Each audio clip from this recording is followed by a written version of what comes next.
The South China Sea, a vital artery for global trade, sees more than a third of the world's shipping pass through its waters every year. This vast expanse is not just a highway for goods, but a lifeline for economies across Asia and beyond, connecting factories, markets, and consumers on a truly global scale.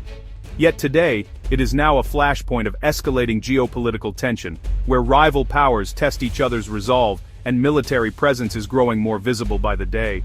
China's sweeping claims, marked by its controversial 9-dash line, clash with the interests of its neighbors, Philippines, Vietnam, Malaysia, and Brunei, who see these waters as their lifeblood and sovereign territory. Each nation relies on the sea for fishing, energy resources, and national pride, making compromise elusive. Daily confrontations with Chinese Coast Guard vessels have become the new normal, fueling a dangerous atmosphere. Fishermen and Coast Guards alike face off in tense encounters, raising the risk of miscalculation or accidental conflict. The stakes are global. Any disruption here could rattle supply chains and economies worldwide. A single incident could send shockwaves through markets, affecting everything from electronics to energy prices. The US and its allies insist on freedom of navigation, regularly challenging China's claims with military patrols and joint exercises, determined to keep these waters open for all. As 2025 ends, military maneuvers and sharp diplomatic warnings have pushed the region to the brink, with the Philippines growing bolder in asserting its rights, and China responding with open displays of force and new deployments. The world watches anxiously as the South China Sea edges closer to a direct military confrontation, knowing that what happens here could reshape the balance of power in Asia and beyond. In November 2025, US, Japanese, and Philippine navies staged joint drills in contested waters, a clear message to Beijing. Warships sailed in formation, practicing crisis response and coordinated surveillance, underscoring a united front. For the Philippines, this was vital reassurance against Chinese pressure. For the US and Japan, it was about upholding freedom of navigation and regional stability. The drills, held in waters claimed by both Manila and Beijing, signaled that aggression against the Philippines would not go unanswered. The sight of Allied warships operating together was a powerful deterrent, but it also risked provoking a forceful Chinese response. The message was unmistakable. The region's security architecture is shifting, and China's actions will be met with collective resolve.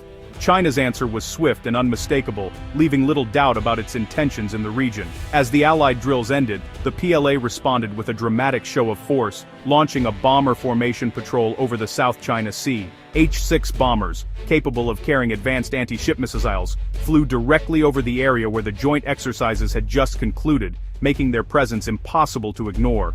At a hastily arranged press conference, PLA spokespeople accused the Philippines of colluding with external forces, a thinly veiled reference to the United States and Japan. They issued stern warnings, vowing to defend what they called China's indisputable sovereignty over the contested waters. This marked the first time Beijing had responded to such multinational drills with a publicized bomber patrol, signaling a significant escalation in both rhetoric and military posture. The bombers' presence sent a blunt warning.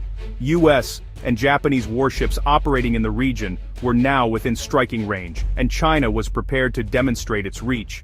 Military analysts interpreted this maneuver as a calculated display of strength, intended not only to intimidate, but also to deter further Allied cooperation and signal Beijing's willingness to escalate if challenged. With this move, China shifted the standoff from diplomatic protests and warnings to overt military threats, raising the stakes for all parties involved. The risk of miscalculation and open conflict rose sharply, as warships and aircraft from rival powers now operated in dangerously close proximity, each side watching the other for any sign of weakness or provocation. November's bomber patrol wasn't an isolated event, it followed a pattern set months earlier. In September, as the US, Japan, and the Philippines held similar drills, China quietly deployed H-6 bombers to Woody Island, a key military outpost. Supported by transport and early warning aircraft, these deployments showed China's growing ability to project power deep into contested waters. The PLA's integrated use of bombers, logistics, and surveillance assets signaled a readiness for sustained operations far from the mainland. Each Allied exercise now triggers a Chinese military countermove, creating a tit-for-tat spiral. This evolving strategy normalizes the PLA's presence and raises the stakes with every encounter. The region is caught in a dangerous cycle of escalation. The hardware on display reveals the stakes. China's H-6 bombers, now modernized to carry long-range cruise missiles, can threaten naval fleets from afar. The US counters with carrier strike groups, floating fortresses bristling with fighters and missile defenses. China's KJ-500 early warning aircraft and new carriers like the Fujian extend its reach, while amphibious assault ships hint at broader ambitions. Joint drills by the US, Japan, and the Philippines focus on countering missile threats and sharing intelligence. Every deployment is a calculated move in a high-stakes chess match for regional dominance. The balance of power is shifting, with each side racing to outpace the other's capabilities. The South China Sea has become a proving ground for 21st-century military power. At the heart of the crisis are clashing national ambitions, each shaped by a unique blend of history, geography, and strategic interests. The South China Sea is more than just a body of water, it's a crossroads of power, pride, and survival for the nations involved.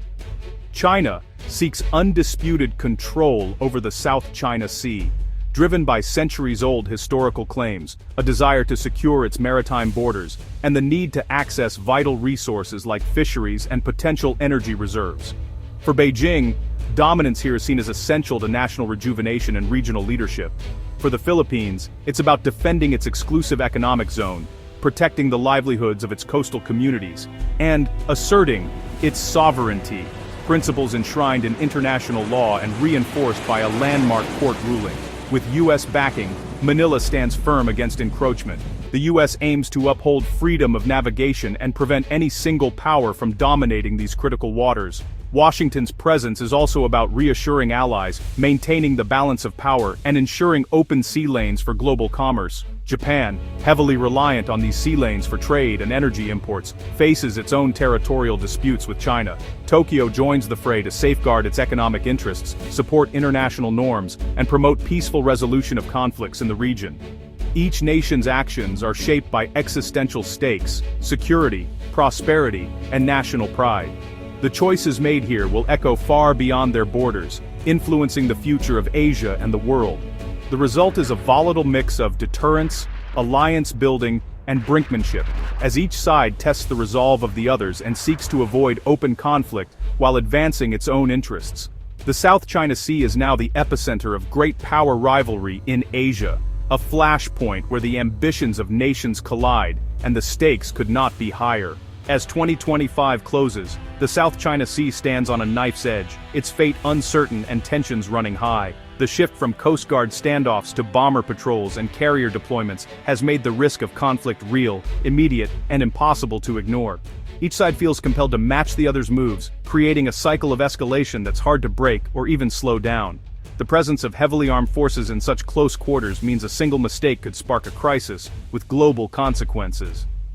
Diplomats scramble for off-ramps seeking solutions, but the core disputes remain unresolved and deeply entrenched. The coming months will test whether the region can step back from the brink, or slide even further toward confrontation and instability. The world is watching closely, knowing that peace in these waters is more fragile than ever before.